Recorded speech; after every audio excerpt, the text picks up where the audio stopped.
नासिक इब्राहियो सिंध सवारियो धरती टीवी जे ऐलान खां पोइ सिंध में सकाफ़ती ॾींहुं मल्हाइण लाइ तयारियुनि जो सिलसिलो जारी आहे। इन हवाले सां रियासती जे स्कूल में सकाफ़ती तक़रीब मुनक़िद कई वई, जंहिंमें उस्तादनि ऐं शागिर्दनि सकाफ़ती वेस वॻा पहिरीं शिरकत कई। इन हवाले सां रिपोर्ट करे रहियो आहे रियासती मां नदीम मंगी। जेॾो बि चाहे दुश्मन मुंहिंजो, जेॾो बि चाहे दुश्मन मुंहिंजो, ड्राए न सघंदो नक्शो सिंध जो, किरंदो रहंदो रत असांजो, चवंदो रहंदो जी ए सिंध, जी ए सिंध। नाज़रीन, धरती टीवी पारां तइलीम प्राय सिंध संवारे जो उनवान हेठि जेको ऐलान कयो आहे सिंधी सकाफ़ती ॾियारे जे हवाले सां, उन खां पोइ सॼे सिंध जी भिरिया सिटी में बि सकाफ़ती रंग उभरी आया आहिनि। इन हवाले सां अचो त उस्तादनि खां ऐं शागिर्दनि सां ॻाल्हि ॿोल कयूं त उन्हनि जो छा चवणु आहे। जीअं धरती टीवी जो नारो आहे त तइलीम आयो सिंध संवारियो, इन हिसाब सां असांजे स्कूल में हींअर माशाअल्लाह असांजा जेके ही ॾियारा आहिनि 5 डिसंबर या जेकी बि ॾींहं मल्हायूं था असां, त पहिरियां खां नवंबर जे पहिरीं तारीख़ुनि खां रिहर्सल शुरू थी वञे थी। ऐं एतिरो त जोश ऐं जज़्बो असां ॾिसूं था शागिर्दनि में, ॾींहों ॾींहुं असांजी जेकी 5000 साल पुराणी तहज़ीब आहे उनखे वॾी हथी मिली आहे। मां थोरा धरती टीवी वारनि जो जेके इहे असांजे प्रोग्राम खे अची ऐं ॾाढो रंग लातो आहे। बिल्कुलु सही, जॾहिं खां ही अजरक टोपीअ जो ॾियारो मल्हाइण शुरू कयो, उन खां वठी अॼु ताईं जीअं पोइ ॾींहों ॾींहुं वधीक हुन में तरक़ी मिली वञे ऐं हर साल वधि हुन ते कमु कयो थो वञे ऐं इन जा त इनशाअल्लाह इहो अॻिते अञा वधंदो रहंदो। मुंहिंजे दर में असांजे 50 साल पुराणी सिंधी सकाफ़त में असां ॿारनि खे पंहिंजी रस्मूं रीतियूं रिवाजूं अजरक टोपियूं माना जेके बि शइ उन्हनि बारे में ॿुधाईंदा आहियूं त जीअं हुनखे नए नस्ल खे ख़बर पए त असां पुराणी रस्मूं छा आहियूं, रीतियूं छा आहियूं, रस्मूं रिवाज छा हुआ। कल्चर डे जे हिसाब सां असां प्रोग्राम रखियो आहे, उन हिसाब सां असांजे ॿारनि खे ख़बर पए त अजरक छो पाइबो आहे, छाजो आहे ऐं रिली दवकियूं जेको बि आहे जेके सिंधी सकाफ़त आहे हूअं त ॿारनि का ख़बर कान्हे का। Everybody unites with our culture. We like this dress because it is our culture. We feel glad, happy, and our celebrating day. We proud, happy, at celebrating our days. And those are such a samast and others Kalan Lal Shehbaz and others they are born with brave. Those who wash you and others.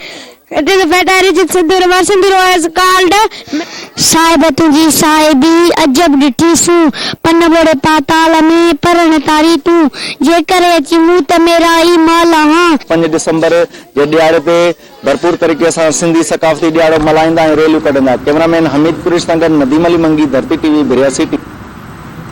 Nashik धरती TV पारां ऐलानियल इल्म परायो सिंध सवारियो जे सिरे हेठि सिंध जी सकाफ़त जो ॾींहुं मल्हाइण लाइ सॼी सिंध जियां तलहार में तयारियूं भरपूर नमूने सां जारी आहिनि। शहरियुनि जो चवणु आहे त 5 डिसंबर ते सकाफ़त जो ॾियारो भरपूर जोश ऐं जज़्बे सां मल्हायो वेंदो। रुस्तम अली कहरीअ जी रिपोर्ट ॾिसूं था। जी त नाज़रीन, 5 डिसंबर ते धरती टीवी न्यूज़ पारां इल्म परायो सिंध संवारियो जो उनवान हेठि सकाफ़ती ॾियारो मल्हाइण वारे ऐलान खां पोइ तलार शहर में तयारियूं ज़ोर शोर सां जारी थी वियूं आहिनि, जंहिंखां पोइ शहर जे मुख़्तलिफ़ सियासी समाजी तंज़ीमुनि पारां इल्म परायो सिंध संवारियो जे उनवान हेठि पेनाफ्लिक्स ऐं बैनर छपराए शहर जे मुख़्तलिफ़ चौकनि ते पिणु लॻाया विया आहिनि, जॾहिं त शहर जी मार्केटुनि में शहरियुनि पारां वॾी तइदाद में सिंधी टोपियूं ऐं अजरकूं पिणु ख़रीद कयूं पियूं वञनि। इन ई मौक़े ते अचो त असां हितां जे शहरियुनि ऐं सियासी समाजी अॻवाननि सां ॻाल्हि ॿोल कयूं त उहे हिन साल इहो सकाफ़ती ॾियारो कीअं मल्हाईंदा। 5 डिसंबर ते धरती टीवी जे पारां सिंध जी क़ौमी जेका ईद आहे सकाफ़ती ॾियारो मल्हायो पियो वञे। असां धरती टीवी वारनि जो जेको सकाफ़ती ॾियारो आहे क़ौमी अवामी तहरीक पारां सॼे सिंध में ख़ासि तौर ते ज़िले बदेन में असां भरपूर नमूने मल्हाईंदासीं। धरती टीवी जी जेका टीम आहे, धरती टीवी जो जेको कमु आहे, धरती टीवी जेका सिंध जी सकाफ़त ऐं सिंध जे मसइलनि खे उजागर कयो आहे, असां उनखे सलाम था पेश करियूं। धरती टीवी जा तमामु शुक्रगुज़ार आहियूं जेको 5 डिसंबर हर साल पंहिंजी सिंध धरती खे भेटा पेश ॾियण जे लाइ मुकमल जदोजहद में रहे थी ऐं उन सां गॾु जेके बि सिंध में अवामी इशू हुजनि या ॿिया के सरदारी निज़ाम जा इशू हुजनि, के बि सियासी इशू हूंदा आहिनि, उन्हनि ते सिंध धरती जेका टीवी आहे उहा मुकमल साथ ॾिए थी। 5 डिसंबर ते जेको धरती जो इलाही सकाफ़ती ॾियारो आहे असांजो जेके तयारियूं ज़ोर ऐं शोर सां जारी आहिनि। इनशाला 5 डिसंबर ते असां हिकु ॾियारो मल्हाईंदासीं ऐं असांखे सिंधी हुअण ते वॾो फ़ख़्रु ऐं नाज़ आहे। 5 डिसंबर ते सकाफ़ती ॾियारो जेको धरती टीवी तरफ़ां रखियो वियो आहे इहो असीं तलार शहर में तमामु ज़ोर ऐं शोर सां मल्हाईंदासीं ऐं असां धरती टीवी जा तमामु शुक्रगुज़ार आहियूं जे हिन ॾींहं ते सिंधी क़ौम खे हिकु प्लेटफॉर्म ते गॾु कयो आहे ऐं असां तलार शहर में सिंध तरक़ी पसंद पार्टी तरफ़ां हीउ जेको प्रोग्राम तमामु जोश ऐं जज़्बे सां ऐं ज़बरदस्त मल्हाईंदासीं। 5 दिसंबर ते धरती टीवी न्यूज़ जे पारां जेको ऐलान कयो वियो आहे, असीं उन्हनि जा तमामु घणा थोराईंदा आहियूं। जेको हर साल हू ऐलान कंदा आहिनि ऐं इहो ॾियारो मल्हाईंदा आहिनि। इंशाअल्लाह हिन साल बि इहो असीं वॾे जोश ऐं जज़्बे सां तलार शहर में जेको आहे सो ॾींहुं मल्हाईंदासीं। असां धरती टीवी जे सॾ ते 5 दिसंबर जो ॾियारो भरपूर नमूने सां मल्हाए रहिया आहियूं। अॼु असां मार्केट में टोपियूं या अजरकूं ख़रीद करण जे लाइ भरपूर नमूने सां आया आहियूं। हिन साल बि इहो सकाफ़ती ॾियारो तमामु जोश ऐं जज़्बे सां मल्हायो वेंदो, जंहिंजूं तयारियूं पूरे ज़ोर शोर सां जारी आहिनि। कैमरामैन मुनवर अली जदोई सां गॾु रुस्तम अली कहरी, धरती न्यूज़, तलहार। नाज़िम, धरती टीवी जे ऐलान तहत इल्म परायो सिंध सवारियों जे सिरे हेठि सकाफ़ती ॾियारो मल्हाइण लाइ तयारियूं जारी आहिनि। जातीअ जे स्कूल में सकाफ़ती तक़रीब मुनक़िद करे सिंध जी तारीख़ ते रोशनी विधी वई, जॾहिं त सकाफ़ती टेबलोस पेश कया विया। जातीअ खां गुलाम मुस्तफ़ा शाह जी रिपोर्ट ॾिसूं था। इल्म परायो सिंध सवारियों जे उनवान हेठि धरती टीवी तरफ़ खां जेको 5 दिसंबर ते सकाफ़ती प्रोग्राम मल्हायो पियो वञे, उन हवाले सां जाती में तयारियूं ज़ोर ऐं शोर सां जारी आहिनि।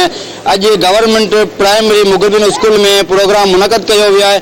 उन हवाले सां उस्तादनि ऐं शागिर्दनि सां ॻाल्हि ॿोल कंदासीं। उन जो छा चवणु आहे? हिन वक़्त खां ई जेको आहे सो बचनि खे तइलीम ॾेई रहिया आहियूं, सुजाग करे रहिया आहियूं त जीअं हे सिंधी असांजा ॿार अॻियां अचनि ऐं हिन सिंधी धरती जे लाइ कुझु कोशिशि कनि, पतोड़ीनि त असांजी सिंध तरक़ी करे सघे। धरती टीवी चैनल जा दोस्त, मीडिया जा दोस्त इहो ॾियारो तमामु वॾे जोश जज़्बे सां मल्हाए रहिया आहिनि। असांजो हुन सां तमामु घणो सहकार रहंदो। सॼी दुनिया में मल्हायो वञे थो, असां सिंध में मल्हायो थो वञे इहो ॾियारो। इहा सिंध असांजी आहे, हीअ सकाफ़त असांजी आहे, टोपी असांजी आहे, अजरक असांजी आहे। असांखे ख़ुशी थिए थी त असीं सिंधी आहियूं, असां इहो ॾियारो पाण मल्हायूं था। असीं पंहिंजी सिंध खे तइलीम सां संवारींदासीं, तरक़ी ॾियारींदासीं, हिकु बहितर सिंध क़ाइमु कंदासीं इंशाअल्लाह। हर साल जी इहो ॾियारो तमामु घणे जोश जज़्बे सां मल्हायो वेंदो। अजरक टोपी पाए आया आहियूं ऐं असांखे सिंधी हुजण ते फ़ख़्रु आहे। असांखे ईअं ई घुरिजे त इहो ॾींहुं हर हिन ते मल्हाइणु घुरिजे ऐं असांखे पंहिंजी सिंध जी सकाफ़त सां मोहबत जो इज़हार करणु घुरिजे। अजरक ऐं टोपी जे वॾे जोश सां मल्हाईंदा आहियूं।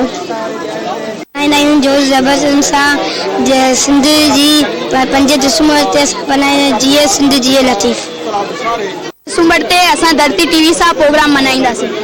जब ऋषि सूंह पन बोड़ी पाताल में पैर तारी तूं जेकर अची मुंह त मेरा ई माल हा जेकी मंझ जान सो तारी तगे तुंहिंजे लुत्फ जे लतीफ़ चए तो वठ कमी कान अदल छुटा आन नाको फेरो कज फज़ल जो जेड़ो तुंहिंजो नाव बाजिब ओॾाई मंगा रे तंबे रे थोणे तूं छपर तूं छा गुजारो कहा तोखे मालूम। असां अॼु सिंध सखावत जो ॾियारो मल्हाए रहिया आहियूं। हिते भरपूर असां शमूलियत कईसीं ऐं भरपूर कंदा रहंदासीं। इंशाअल्लाह असांखे सपोर्ट कजो, ईअं सपोर्ट कजो, कंदा रहंदासीं। मरी सोब खे त दिल जा वेम सभु विसार हण बाला वड़ बाकरे आॾी दाल मदार मार त मतारो थिए। सॼी सिंध में 5 तारीख़ ते कल्चर डे मल्हायो वेंदो आहे।